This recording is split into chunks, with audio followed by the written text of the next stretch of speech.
C5-এর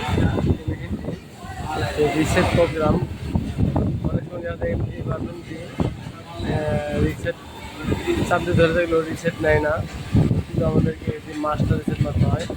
এই মেশিনের master reset আছে, এটি কীভাবে মারবেন। অনেক সময় দেখা যায় অনেকগুলো এতগুলো বাটন কাজ না করে, যে এই বাটন অনেকগুলো লক আছে, এই লক কীভাবে যদি কাজ না করে সেক্ষেত্রে আমাদের একটি মাস্টার রিসেট মারতে হয়। মাস্টার রিসেটটি আমরা কীভাবে মারবো আমি আপনাদেরকে এই ভিডিওর মাধ্যমে সম্পূর্ণ দেখে নেব।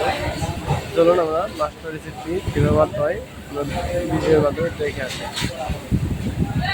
মাস্টার রিসেট মারতে গেলে আমাদেরকে এই বাটনটি প্রেস করে ধরে রাখতে হবে।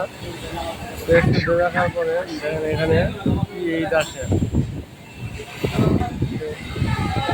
এখানে দেখেন আমার একটু সমস্যা হয়, অনেক সময় দেখা যায় এবং ধরার পরে এই P25 এর উপরে আর কোনো প্রোগ্রাম আমার যায় না। আবার দেখেন T1 থেকে আসে, ভিতরে আরও অনেক প্রোগ্রাম আছে। তো এই প্রোগ্রামগুলো কীভাবে নিয়ে আসবো, এই প্রোগ্রামগুলো আনা একটাই কারণ, সেটা হচ্ছে অনেক সময় দেখা যায় আমাদের